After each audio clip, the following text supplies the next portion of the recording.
In this video, we will be solving problems involving angle measures. But to start off with, let's talk about some of the important vocabulary in geometry, or the building blocks of geometry. So geometry is made up of points, lines, rays, line segments, planes, and angles. A point is an infinitely small location. It's represented as a small dot, but it actually has no length, width, or thickness. A line is made up of any 2 points. You can connect any 2 points to create a line. It goes on forever in both directions. It has no thickness. And we name a line using 2 capital letters for any 2 points on the line and a double arrow over the top. And the order of those letters does not matter.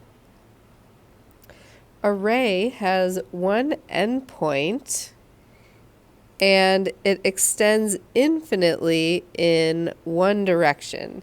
And when we name it, we have to start with the endpoint and then another point on that ray. And the arrow goes above it and always points from left to right.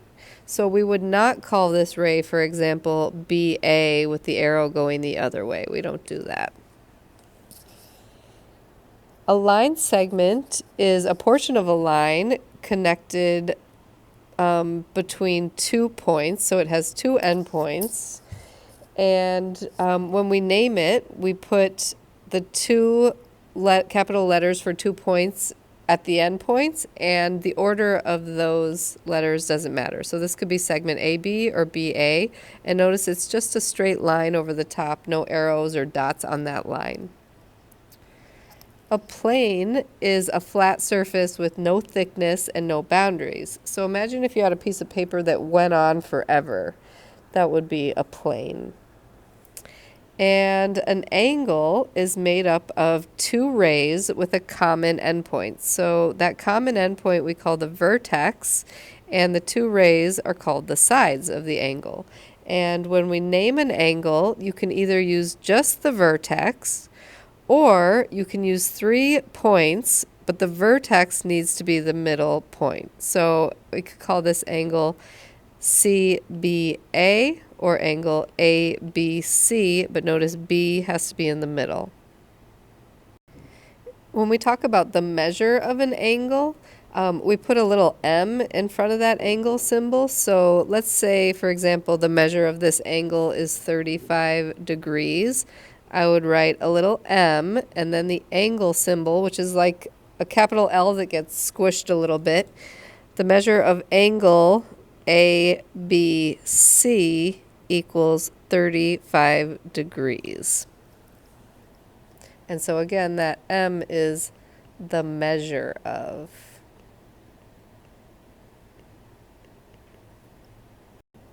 Now we're going to talk about vocabulary that specifically is about angles.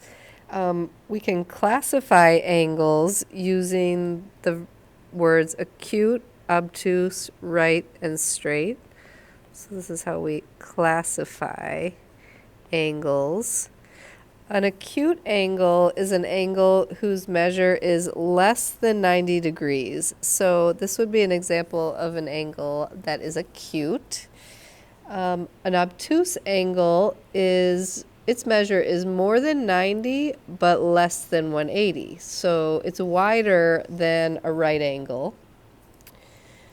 And a 90-degree angle is called a right angle, and it's indicated by a little square in the corner. So whenever you see that little square, that tells you that you have a 90-degree angle. If you don't see that little square, you're not allowed to assume that an angle is 90 degrees just because it looks like it might be, unless the problem tells you that you have a 90-degree angle or that you have perpendicular lines. A straight angle is a 180-degree angle, so a straight line will always be 180 degrees. Adjacent angles are 2 angles that share a common endpoint and a common ray. So these two angles would be examples of two angles that are adjacent. So adjacent angles are touching or next to each other.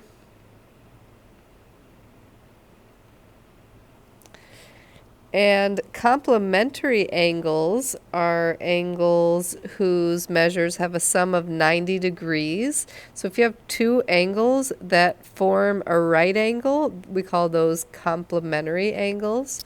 But they don't have to be adjacent. This diagram right here shows a pair of angles whose sum is 90. If I add 72 plus 18, I do get 90. So those are complementary angles, but they're not adjacent. They're not touching or sharing a common ray and a common endpoint, but they're still complementary.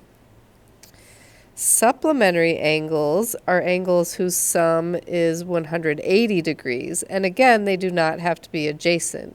So in this diagram right here, we have two angles whose sum would be 180, and we see that they make a straight line, so they're supplementary. But these two angles right here also add to 180. 50 plus 130 is 180, but they're not adjacent. They're still supplementary. A linear pair is a special term for two supplementary angles that are adjacent. So when you have two angles that form a straight line, we call those a linear pair, and they are supplementary. They add to 180. And down here at the bottom, we have vertical angles. Whenever you have two intersecting lines, the opposite angles are called vertical angles, the angles directly across from each other, and they are always congruent. So I'm going to add that. Vertical angles are congruent, and congruent is the geometry word for equal or equal measure. So for example, let's say this angle is 50 degrees. This angle over here would also be 50 degrees. And there are, in every pair of intersecting lines, there are actually two pairs of vertical angles because I know that this angle and this one form a straight line. So I can do 180 minus 50, and that gives me 130 for this angle measure right here. And then the angle down at the bottom would also be 130. And so these angles are also vertical angles. Okay, let's look at some examples. Number one, find the complement of a 23-degree angle. So the word complement should remind us of complementary. Complementary angles add to 90 degrees. So the complement of a 23-degree angle is the angle I would add to it to get 90 degrees.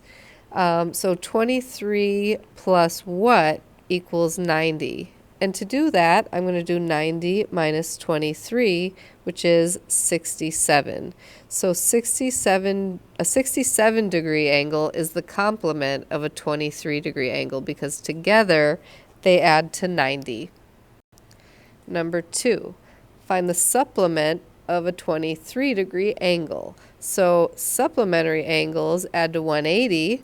This time I'm trying to find the angle that I would combine with a 23-degree angle to make 180. So 23 degrees plus what equals 180. And so I'm going to do 180 minus 23, and that gives me 157. So a 157-degree angle is the supplement of a 23-degree angle. Number three, solve for the measure of angle EFH if the measure of angle EFG equals 91 degrees and the measure of angle HFG equals 59 degrees. So remember, when you see that little m, it means the measure of. Okay, so the measure of angle EFH is what we're trying to find. EFH would be this angle right here. That's what we want. We are told that the measure of angle EFG is 91. So EFG would be that big outer angle, So that entire angle is 91 degrees. And we are told that the measure of HFG is 59. So HFG would be this angle right here, 59 degrees. Well, those two smaller angles together are going to add to 91 degrees. So it's the missing angle plus 59 degrees equals 91 degrees. And so I can just do 91 minus 59, and that gives us 32 degrees for our missing angle. Or we could say the measure of angle EFH equals 32 degrees. Number 4, find the measure of the missing angles. We have vertical angles in this diagram. We have two intersecting lines, and opposite angles are called vertical angles, and they're congruent. So this angle right here is going to be congruent to that angle down there. So B is going to be 138 degrees. And then the angles B and C, or this 138 degree angle combined with angle C, make a straight line. So they're supplementary, meaning they add to 180. So I can do 180 minus 138, which gives me 42, and that would be the measure of angle C. So C is 42 degrees. And this angle over here would also be 42 degrees because these two angles are also vertical angles. Those opposite angles will always be congruent when you have two intersecting lines. Number 5, solve for x and find the measures of all angles in the diagram. For these problems, we need to think about the relationship between the two angles that we are looking at and decide what kind of an equation to set up. So looking at part A, I have an expression in this angle and the one below it, and those two angles are vertical angles. And we know that vertical angles are congruent. That means they have equal measure, or they are equal to each other. And since they're equal to each other, we're going to put an equal sign in between those expressions. So 3x minus 3 is equal to 147. And then we're going to solve that equation. So I'm going to add 3 to both sides. We get 3x equals 150. Divide both sides by 3, and x equals 50. Now, the directions say solve for x and find the measures of all the angles in the diagram.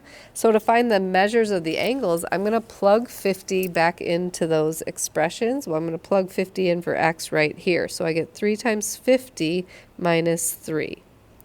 That is 150 minus 3, which is 147. And that shows that we solved it correctly because we knew that those two angles were supposed to be congruent. It does say to find the measures of all the angles in the diagram. So if I do 180 minus 147, I get 33. That would be this angle right here and this angle right here. Now in this next one, these two angles are not congruent like the ones in part A. I cannot set this equation up the same way I just set up the one in part A. I cannot do 5x minus 1 equals 39 because they don't equal each other. Instead, they're complementary. I see this little box right here, which tells me that together they form a 90-degree angle, or they add to 90 degrees. So complementary angles add to 90 degrees. So my setup for my equation is going to be 5x minus 1 plus 39 equals 90 degrees. So I'm adding them together and setting it equal to 90. Now to solve this, I need to simplify the left side. I can combine like terms. Negative 1 plus 39 is 38. So 5x plus 38 equals 90. I'm going to subtract 38 from both sides. We get 5x equals 52. Divide both sides by 5, and we get x equals 10.4. You're welcome to use a calculator for that. So that's part of the problem, was finding x. And now we're going to plug x back in to get the angle measures. So if I plug x in up here, 5 times 10.4 minus 1, that's 52 minus 1, which is 51 degrees. And so there's my angle measure, and I know the other angle is 39. And just to check my work, 51 plus 39, that gives me 90, and that tells me that I solved the problem correctly because those two angles were complementary and they were supposed to add to 90 degrees.